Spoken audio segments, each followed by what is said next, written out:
Welcome to the Toffee Blues, your source for all things Everton. I'm Connor Williams. I'll be doing a couple more videos on the channel, so you will see a lot more of me in the future. We start this 24/7 news report with the news, sadly, that James Rodriguez will not be playing in the Copa America this summer for Colombia. Unfortunately, the news broke that the coaching staff won't be taking James Rodriguez due to fitness issues. This isn't something new. A lot of Everton fans won't be surprised at this news. This is something he struggled with all season.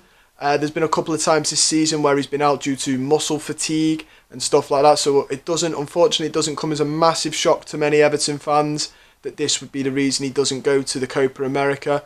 But nonetheless, it must be quite devastating for James Rodriguez, who did release a press statement on Twitter this afternoon, which I have for you now. In his press statement, it reads, "To all the media, soccer fans and general public, I want to express my thoughts and feelings regarding the decision made by the coaching staff of the Colombian national team regarding the knockout dates and the Copa America.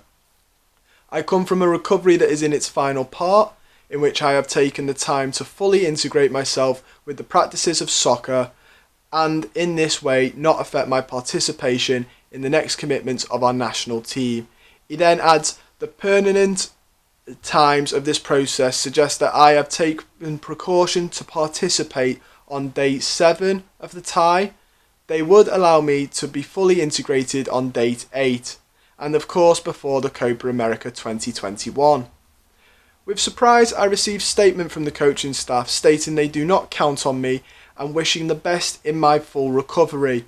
A recovery which I have already made and in which I have sacrificed a lot too. The above fills me with deep disappointment because for me it means playing for my country.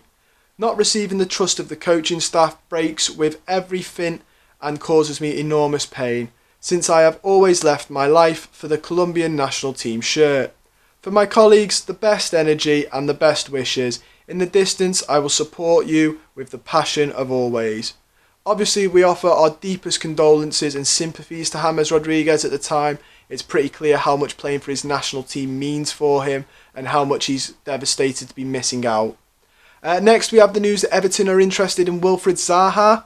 This transfer rumour comes across every summer, it seems. It came across last summer and it's back again. This time, Crystal Palace will be looking to sell Zaha for £40 million, which is half of the 80 million that was rumoured last summer when we were interested in him. We're not the only Premier League club interested in him either. Tottenham Hotspur have also shown their desire to gain the Ivorian's signature. He does have 2 years left on his Crystal Palace contract, but it looks like the club might be looking to move him on now and cash in while they can. A recent poll on our Twitter, which will be in the link down below, so please go and follow us on Twitter. We did ask, would you take Wilfried Zaha at Everton? Stunningly, 51% of our fans said yes, which means 49% said no, so it's quite a half and half. It's a very close poll. So let us know in the comments below, would you take Wilfried Zaha at Everton? Yes or no? For me, this seems slightly better than the 80 million we were rumoured to get him for last season. That seemed quite extortionate in my view.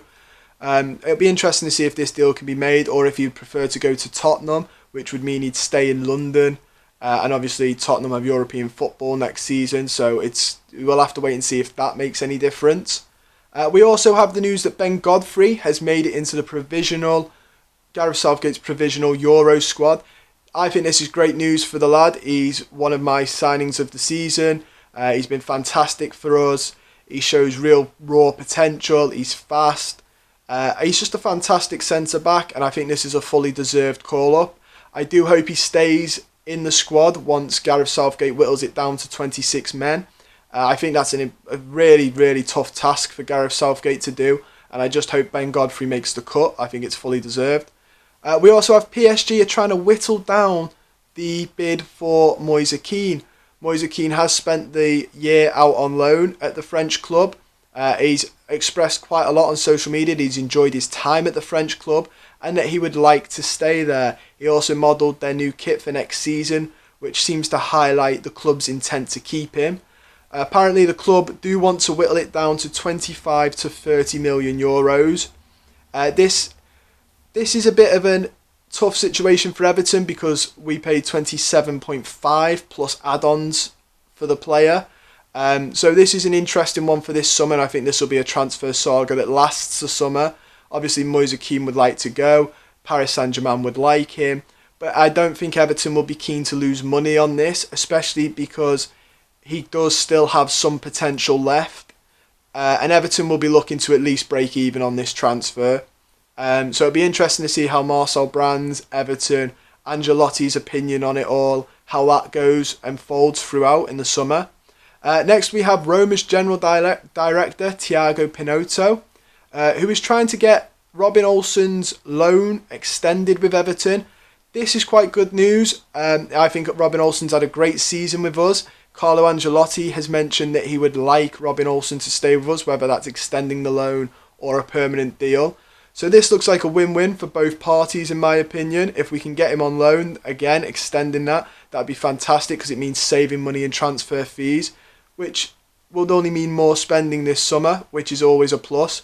We did do a poll again on our Twitter asking how you would feel about Robin Olsen extending his stay at Goodison Park. And 64% of Everton fans on the poll said that they would like to see Robin Olsen stay at Goodison Park. Like I said, I don't think this is a massive shock. I think he's had an alright season. I think he does what we signed him for, which is to push Pickford. And I think we've seen a massive improvement from Jordan Pickford, from learning from Olsen, and from having that competitiveness in the squad. And next we have that Everton are ready to offer Nathan Broadhead a new contract with the club. His current contract is due to expire next month. The 23-year-old is going to expire next month, and the club are willing to extend it. This comes as a bit of a surprise for me. He's 23 years old.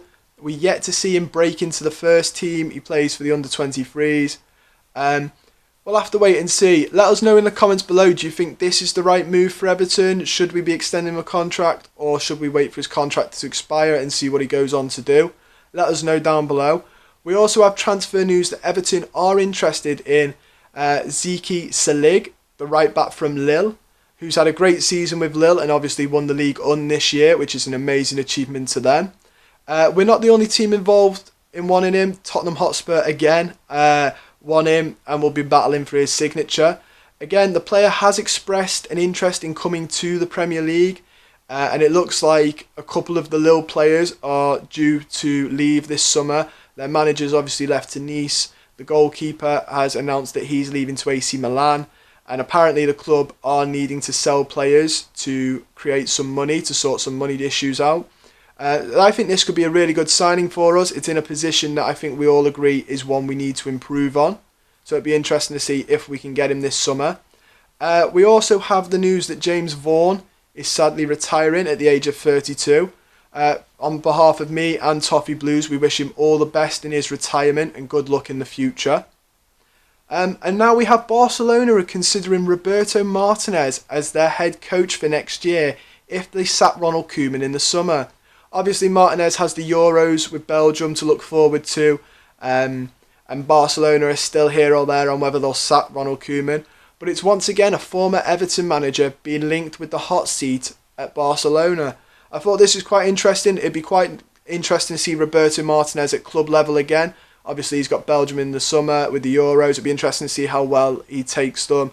I think Belgium are one of the favourites for the Euros this year. They're a very good squad. And it'd be interesting to see him at club level. Barcelona's a great job. I know they're having their issues at the minute, but that's still a great job to get. And it'd be interesting to see how Roberto Martinez does. And finally, Fabrizio Romano has said that Everton have no chance at signing Max Aarons. This comes as I feel a bit of a blow. I think Max Aarons is a good player, a lot of potential.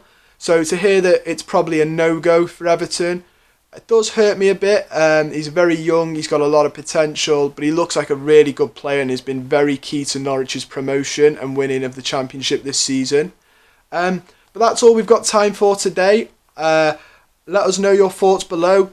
Do you think Wilfried Zaha to Everton is a good deal? Do you think Robin Olsen being extended is a good deal? Let us know how you feel about Max Aarons. Is it a missed opportunity by the Blues? Or is it fine? Is Selig a decent enough replacement? And And we'd like to thank you all once again for watching this video and for watching all our videos on the Toffee Blues. Thank you so much for your support, it means so much for us. And join us next time on another episode on the Toffee Blues.